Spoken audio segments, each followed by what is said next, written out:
paz do Senhor, explicando a Bíblia comigo, Pastor Carlos.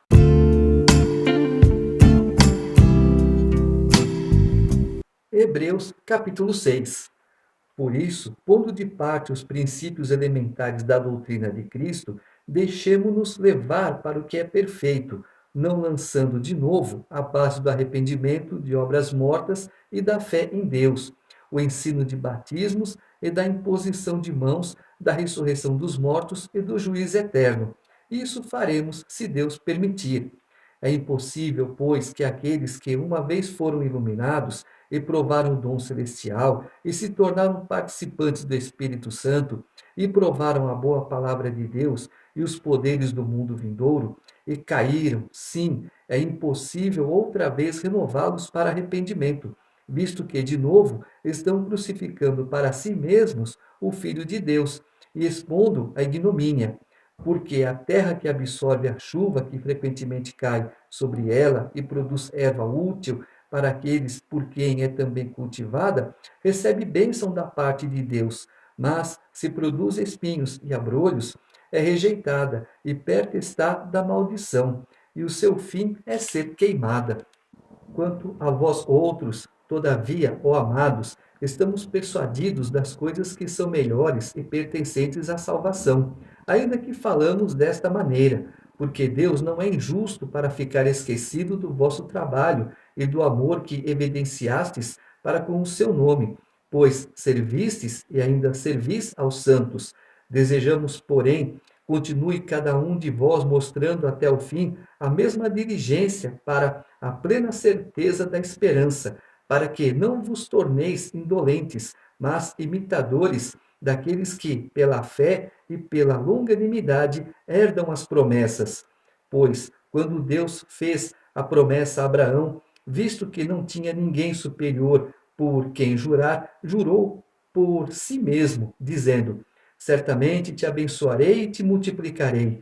E assim, depois de esperar com paciência, obteve Abraão a promessa, pois os homens juram pelo que lhes é superior, e o juramento, servindo de garantia para eles, é o fim de toda contenda.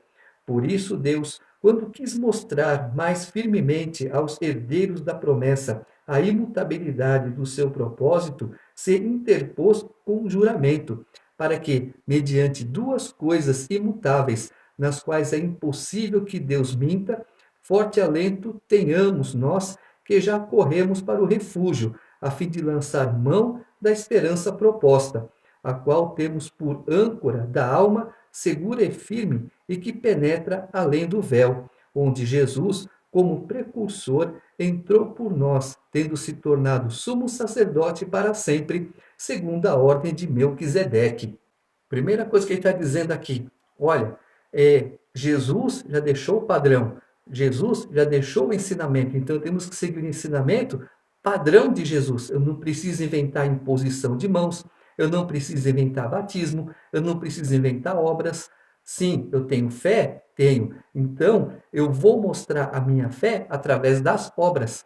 Como que Jesus disse que era Jesus, Filho de Deus Todo-Poderoso? Através das obras, através dos milagres. Então, não precisa crer em mim, mas creia nos milagres que eu faço, porque o que eu faço não é de mim, mas sim do meu Pai, sim de Deus. E as pessoas acreditaram? Não. Viram? Viram. E não acreditaram. Da mesma forma, ele fala: é impossível para certas pessoas que receberam Jesus, que estavam na doutrina certa, simplesmente se afastaram, abandonaram, então elas rejeitam o ensinamento de Jesus. E para isso elas crucificam Jesus novamente ou anulam o sacrifício de Jesus. E para essas pessoas que anulam o sacrifício de Jesus, é impossível ter um retorno, a não ser que, para o escritor, a palavra é impossível, mas para Deus não. Se Deus tem um propósito, Deus vai lá e traz de volta. Do contrário, é como ele disse, é impossível. Quando a pessoa sabe da verdade, se afasta, não volta mais, né? E as coisas melhores e pertencentes à salvação. Quanto a vós outros, todavia, ó amados, estamos persuadidos das coisas que são melhores e pertencentes à salvação, ainda que falamos desta maneira. Porque Deus é justo. Ele olha para um homem, ele olha para o outro homem da mesma forma. Ele não vê diferença. Ele vê diferença nas atitudes, no comportamento. Então, a balança que pesa um é a mesma que pesa o outro. Deus não faz acepção de pessoas e ele disse aqui: Deus não muda, tá certo? E quando ele fala das promessas de Deus, o que ele fez? O que Deus fez para Abraão? Eu juro por mim mesmo. Por quê? Não tem ninguém acima de Deus. Então, se eu for jurar por alguém, olha, eu juro por Deus que é assim. Então, Deus está acima de mim. E Deus será o juiz se eu estou falando a verdade ou não. Como que você coloca o meu nome numa mentira? Não é assim que se faz. E o próprio Deus fala: se você for jurar por alguém, jure por mim. Não é por A nem por B. Como certas pessoas tinham um costume. Ah, eu juro pela alma do meu pai. Depois que o marido morreu, eu juro pela alma do meu marido. Quer dizer, não é bem assim que funciona a coisa, né? Se a pessoa estiver mentindo, quem é que vai pagar? A alma do marido? A alma do pai? Não é assim que funciona. Por isso tem que jurar por quem? Por Deus, que sabe todas as coisas. Você jurou por mim, você colocou meu nome numa mentira. Não é assim que se faz, eu não sou mentiroso. Então, muito cuidado quando jurar apenas por Deus e jurar pela verdade. Capítulo 7. Porque este Melquisedeque, rei de Salém, sacerdote do Deus Altíssimo, que saiu ao encontro de Abraão quando voltava da matança dos reis e o abençoou, para o qual também Abraão separou o dízimo de tudo. Primeiramente se interpreta rei de justiça, depois também é rei de Salém, ou seja, rei de paz, sem pai, sem mãe, sem genealogia, que não teve princípio de dias, nem fim de existência, entretanto, feito semelhante ao Filho de Deus, permanece sacerdote perpetuamente. Considerai, pois, como era grande esse a quem Abraão, o patriarca, pagou o dízimo tirado dos melhores despojos.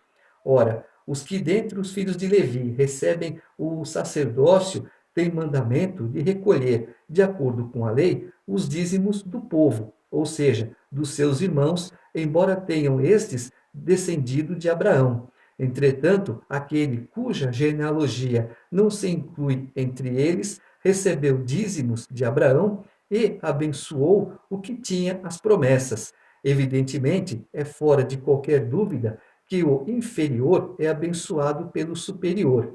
Aliás, aqui são homens mortais os que recebem dízimos, porém ali, aquele de quem se testifica que vive. E, por assim dizer, também Levi, que recebe dízimos, pagou-os na pessoa de Abraão, porque aquele ainda não tinha sido gerado por seu pai, quando Melquisedeque saiu ao encontro deste. Explicação clara, né, de Melquisedeque aqui. Não tem início, não tem fim. Então, uma representação do próprio Jesus Cristo, que não tem início e não tem fim. E ele fala dos dízimos. Quem que recebia os dízimos? Os levitas, os sacerdotes levitas. Eles tinham essa obrigação de receber de quem? Dos irmãos. Mas Melquisedeque, que não era da genealogia de Levi, porque até então Jacó não tinha nascido, porque Isaac também não tinha nascido, e o que acontece? Ele recebeu os dízimos de Abraão, e Abraão deu o dízimo de todo o despojo que ele tinha daquela guerra que teve lá dos reis. Então, vê só, o dízimo é importante, é você ter que entregar o dízimo, porque tudo que você recebe é Deus quem te dá. E ele só quer o quê? 10% de volta. Não é para ele, é para a casa dele. E Deus deixou bem claro: os levitas não terão herança. Cada um vai para um canto e exercerão o sacerdócio na cidade que eles estiverem. E como eles estão trabalhando para mim, quem vai sustentar os levitas? Vocês. Com o quê? Com os seus dízimos, com as suas ofertas. Essa foi a determinação de Deus. Agora, infelizmente, tem muitos pastores por aí que falam que, eu sou pastor, mas no fundo é lobo. Abre uma igreja, fala bonitinho, pinta e borda, porque o povo não quer saber da verdade, só quer saber de pula-pula, oba-oba, e aí então se enche de pula-pula, de oba-oba, e vai dando dinheiro para o pastor, e o pastor vai se enriquecendo. É claro que essas contas serão acertadas com Deus, mas a tua parte, a tua obrigação você faz. E aí você pede o quê? Discernimento para Deus. Você vai entrar numa igreja, procure saber a história dela. Por que, que essa igreja existe? De onde que ela veio? Por que essa congregação? De onde que ela saiu? E aí você fica sabendo que o pastor ele tem o quê? Direção de Deus. Porque esse pastor tem direção de Deus? Tem, então você fica. Não tem? Você pede direção para Deus e vai para uma igreja idônea. Se, portanto, a perfeição houvera sido mediante o sacerdócio levítico, pois nele, baseado, o povo recebeu a lei, que necessidade haveria ainda de que se levantasse outro sacerdote segundo a ordem de Melquisedeque, e que não fosse contado segundo a ordem de Arão? Pois quando se muda o sacerdócio, necessariamente há também mudança de lei, porque aquele de quem são ditas estas coisas pertence a outra tribo, da qual ninguém prestou serviço ao altar, pois é evidente que nosso Senhor procedeu de Judá, tribo a qual Moisés nunca atribuiu sacerdotes. E isto é ainda muito mais evidente quando, à semelhança de Melquisedeque, se levanta outro sacerdote, constituído não conforme a lei de mandamento carnal, mas segundo o poder de vida indissolúvel. Porquanto se testifica: tu és sacerdote para sempre, segundo a ordem de Melquisedeque. Portanto, por um lado se revoga a anterior ordenança, por causa de sua fraqueza e inutilidade, pois a lei nunca aperfeiçoou coisa alguma.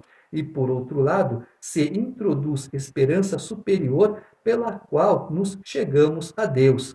E visto que não é sem prestar juramento, porque aqueles sem juramento são feitos sacerdotes, mas este com juramento por aquele que lhe disse: o Senhor jurou e não se arrependerá, tu és sacerdote para sempre. Por isso mesmo, Jesus se tem tornado fiador de superior aliança. Ora, aqueles são feitos sacerdotes em maior número, porque são impelidos pela morte de continuar. Este, no entanto, porque continua para sempre, tem o seu sacerdócio imutável. Por isso também pode salvar totalmente os que por ele se chegam a Deus, vivendo sempre para interceder por eles.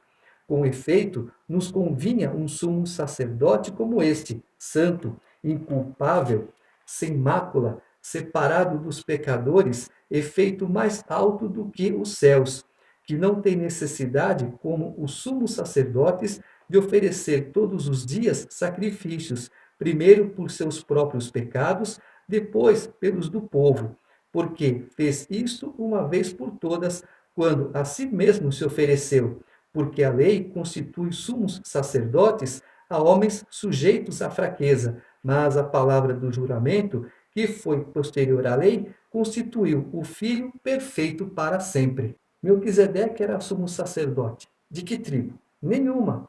Até então, Jacó não existia, muito menos os filhos. E aí, quem foi que colocou Melquisedeque como sumo sacerdote? O próprio Deus. Quando então nasce Rubem, Simeão, Levi, Judá, aí Deus fala: os levitas serão sacerdotes no tabernáculo. Enquanto os levitas são sacerdotes, Jesus nasceu. De que tribo? Judá.